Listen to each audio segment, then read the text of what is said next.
Hello everybody, my name is Sniping Is Fun, and I welcome you all back to the next video in this long-running series of various newcomer ideas for Super Smash Bros. Ultimate, the Super Smash Bros. Series in general. I know it's been a few weeks since the last time I did a character in this series, and I'm nearing the 150 mark, the final 12 characters on the road to 150, and in that time span of me doing the last character of Fajorm from Fire Emblem Heroes, we have a new couch. I have a goatee. Let's get this started. Time's passed. I need to finish this. Character 139 we're on now. And without this intro going on way too long, it's going to be the Immortal hero from the Glory of Heracles series. More particularly, the version of the hero from the latest game in the series back on the DS, the Glory of Heracles game on the Nintendo DS. And without further ado, 3 separate categories. Why does the character make sense for Smash Bros? Moveset ideas and percentage chance I can see him actually getting in the game. Now, why does Glory of Heracles deserve a representation, or a character? This character or otherwise. Glory of Heracles is a Nintendo franchise that has a long-running history with the company. Like, we own in America and outside of Japan, America and Europe basically only got the Glory of Heracles game on the Nintendo DS. But the series has been going on in Japan since the Famicom. It's a long-running RPG series from Nintendo. It is a Nintendo RPG series. Now, I know Nintendo's more known RPG-wise for the likes of Pokemon and Fire Emblem and somewhat, to an extent, Golden Sun and other RPGs they have, at least outside of Japan. But this was a series for them for quite some time in Japan, even though I'm sure Fire Emblem and Pokemon have trumped it in the long run, given the long amount of releases and history and popularity worldwide and whatnot. It is still a long-running historical franchise from Nintendo, kind of almost on the verge of retro, given that the last game came out on the DS. Before that, all the games were in Japan on like the Famicom, the Super Famicom, and whatnot. It has history with Nintendo. It's probably one of the longer-running series from Nintendo. Even if they haven't done games recently, it is a long-running series from them, and it is well received in Japan. I do recall reading that it is a fairly popular series in Japan.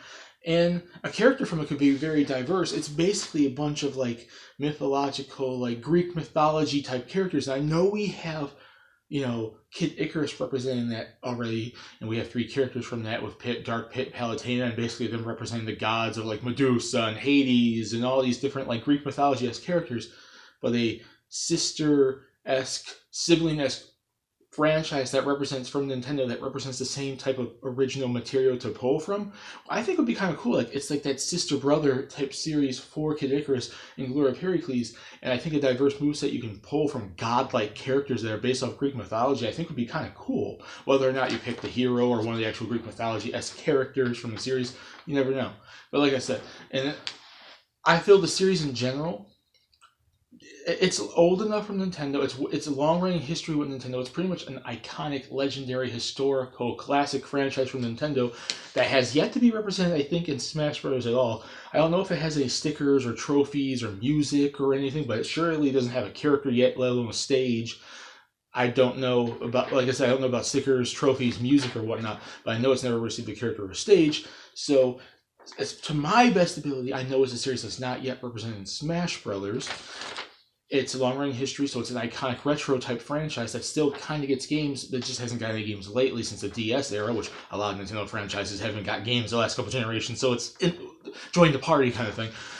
The series is well-received. I do recall when the DS game even came out here, outside of Japan, like America and Europe, it did get fairly popular and fairly well reviews, and I think it is like a hidden gem on the DS, and it's a character from it can be diverse. Now, why the Immortal hero? Well, normally with franchises, including Smash Bros., they tend to get represented with the main character, and he is the main character from the latest game. So unless they wanted to represent one of the god characters, like, Heracles himself, I think they'd go with the main character, and they probably would want to go for probably the main character from the latest game, unless they wanted to be super old school and retro and represent a character from one of the older games, which I think the games kind of, I haven't really looked into the old like Japanese ones, but I think they almost share like the same style of story where it mostly revolves around the god Greek mythology-esque characters like Heracles and whatnot. and basically has heroes that kind of intertwine, like human-esque heroes that come and intertwine and basically work alongside them. So really, you can represent an old school character, a new school character, or whatever the heck else. But for my video, I went with the latest entry, and I went with the Immortal Hero, and I'm calling him the Immortal Hero because that's like a nickname. I looked at him in the game, and also it's a game like most Nintendo RPGs or any RPGs for that matter. You can name your character, so he doesn't really have a predestined name. So his name will be called the Immortal Hero, which I'm not going to spoil why he's called that. It's the story in the game. So there you go. So yeah, that's basically the reason why. It's not the best reasons, but for a franchise that has such history with Nintendo as Glory Heracles does, even though there's a lot of older franchises than it, and there's also franchises that are younger than it that probably have more impact on Nintendo's history in the gaming industry. If it's history, I do think it's deserved, and it doesn't have anything in Smash Brothers yet, so it is open for representation, pretty much. So let's go with a moveset for this character, the Immortal Hero. Now, obviously, if you have never played the series, and you see this picture, and you see what he's wielding, I'm going to see a lot of sword haters, and sword and shield haters, and calm down, people. I've done numerous characters in this series that are straight up mostly a sword user, and I diversified their moveset enough so all you sword haters can calm the hell down and, see that sword users can be more than just, what you think they are, just swords and everything. That's it. And I did look up into this game. Like I said, I had to do research for this character because while I own Glory of Heracles, I haven't put a whole lot of time into it, and I have to be like, okay, what weapons, what magic, what abilities can a character from the series do? And it's been a long time since I've had the game, so it's like I had to do some research on this character. So okay, now calm down. The smash attacks would have to be the sword and the shield. That's going to be the smash attacks. The Titan sword, which I think the Titan sword is his strongest sword. I'm not sure. I don't know if it's the base sword. I forgot now. I don't know if it's this sword or if it's like the final ultimate weapon type thing, but I'm giving him the Titan sword and the Olympian shield, which I don't know if that's the Olympian shield or not. But I'm giving one of those. And also, some of his smash attacks, he can use daggers as well. But also, before I even get into it, I want to say this right here.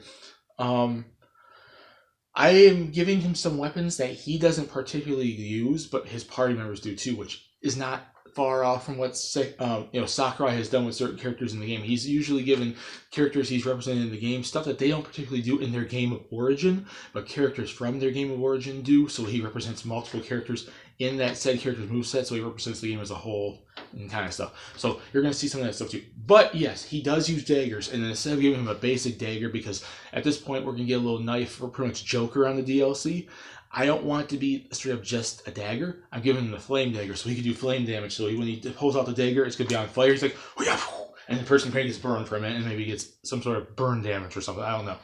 So the smash attacks are mostly going to be the Titan sword and the Olympian shield. So he's going to be very much like Link, but probably a more power-heavy, slower Link. I would say don't make him as agile as Link is, so you can kind of diversify the statistics for him and Link, but it's still the same type of character, sword and shield, which I know you're going to probably not like, but you can't be 100% original all the time, so I have to give him what he represents best, and his base weapons are swords and shields. The dagger isn't even one of his main weapons, and I'm giving him the flame dagger to give him some elemental damage, and I think it'd be kind of cool. The special attack is where I start throwing in all the other weapons, and some of these weapons are from characters in the game. They aren't something that the hero character can use. So it's my nice little representation to the other party members, the Greek god characters that you work alongside.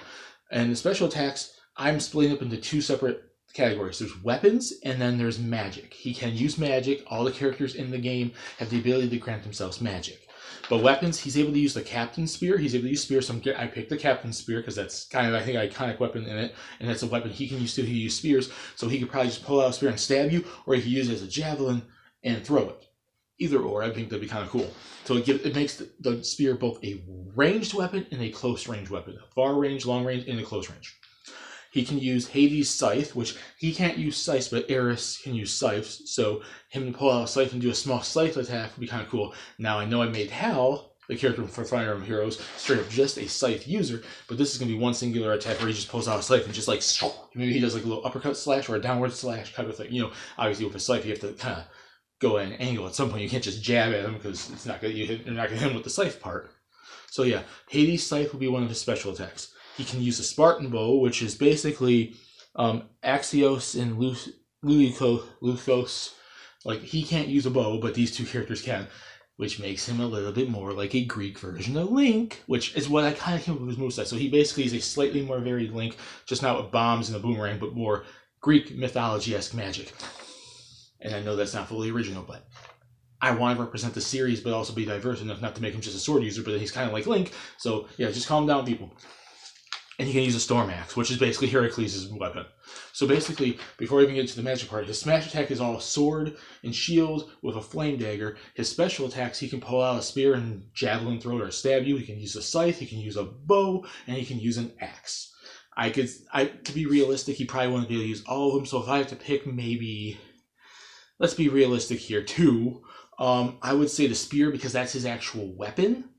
And I would probably pick because I would rather be varied here, probably the Hades Scythe.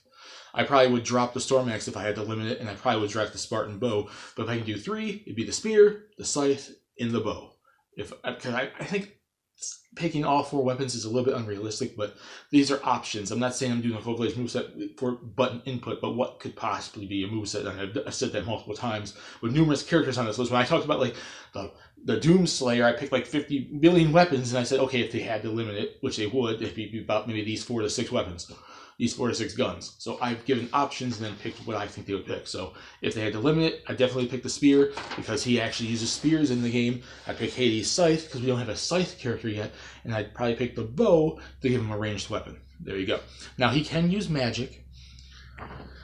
So he can basically use, let me see here, I wrote these down. Fulgar, which is a lightning magic. Bringe, which is fire. Icel, which is ice, and poison magic.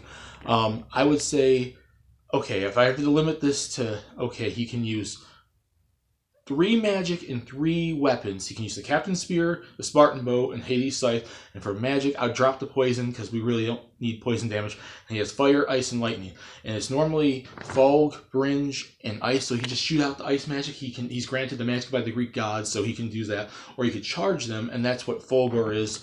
Bringe is, and Icel is. It's a row of ice, so he could charge it up. Here's him. Here's his enemy. He shoots it once. He could shoot out a small little bit of fire, kind of like. But if he uses ice, it goes like this. It's like a line, like a row of ice. So you can attack multiple people if you charge it up. Okay. Final Smash. This is a special ability in the game. It's the coup de grace. It's basically it's a team attack where opponents they all go in for he goes in for the finishing blow afterwards. Because in the game, there's like special abilities like each character can use, and some characters I think can use different abilities, kind of thing. And the coup de grace is basically like this ultimate attack that where every party member attacks them. It's gonna be a cutscene called opponents thing. So when you get the Smash Ball, he swings a sword and he dashes forward. Any opponents you get, you catch it will be a catch finisher, and you basically just like here comes Eris, here comes Lucius, here comes Axios, here comes Heracles. They all come in and attack the opponents. They're like, oh, and then he just charges up his sword, and he dashes forward, and he slashes them off the stage. So that's going to be his final smash, the coup de grace. Okay, that's his moveset. Percentage chance I can see him actually getting in. This is not. I don't really have like a love for the franchise. These memories, like looking back with rose-tinted glasses on the series, I've never really played most of the game, but there's a lot of gamers out there that probably, especially in Japan, have probably played Glory of Heracles, and there's people out there that more than me love the series and would love to see it represented in Smash Brothers.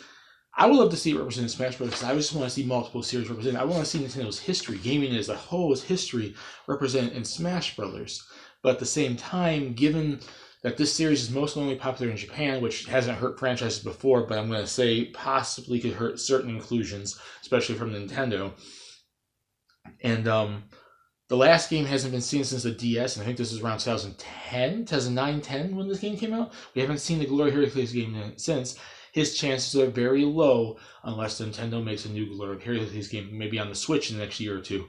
10%, and that's probably even pushing it. I would love to see a character, not personally from my own experiences from the series, but because of how diverse of a moveset and interesting it seems. It's Greek mythology, people. It's like Kid Icarus, but more RPG-esque semi kind of serious. So like I said, it's a brother-sister relationship. The more cartoony, cool, wacky characters, and then the more like grittier, even though it's not, the series isn't really dark, it has its moments and it can be humorous too. Funny RPG-esque series, like mix them together. It's a brother-sister relationship of Greek mythology, and more Greek mythology in Smash Bros. Would be kind of cool because you have all these cool weapons and magic and characters and godlike characters. 10% though, given we haven't seen the game in a long freaking time, a game from the series, it's only really mostly popular in Japan, which hasn't hurt series before. But like I said, 10%. Not the biggest franchise I can see from Nintendo getting in, but given that we haven't seen, like there's still many franchises from Nintendo we haven't seen get a character at all. You know, it is in that category of characters. There's numerous Nintendo franchises that don't have a character yet. So yeah, I would say Immortal Hero, I'd give about 10%. Not the best chances, very, very bad chances, but a smidge of a chance if the Glory Heracles series ever gets utilized again. And I think that's their best chance of getting anyone. Heracles, Eris, Hades. Maybe we can get a Hades that's not like the Heracles Hades, but that Hades, or some sort of Greek mythology character from that. You never know. But that's it. That's it for character 139. And when I return next time for character 140, we're going to be talking about a long-standing character that everyone and their mother is asking for in Smash Brothers. And people have probably been wondering why I haven't put him on the list at all. But when I return, first and foremost, before that, put in the comments below, do you guys like Glory Heracles? Do you guys want to see a character from it? What about my moveset? What moveset would you give them? Have you played the older games on the Famicom and Super Famicom? What about my reasons for that make sense? 10% too high, too low? Put in the comment section below, discuss it down there, and have fun. But back to the character I mentioned in here. I'm sure you probably wonder who I am saying, but I'm going to say character 140 is going to be Gino. See you all later. My name is Simon. Peace. Please grab everyone to have a lovely day. Bye.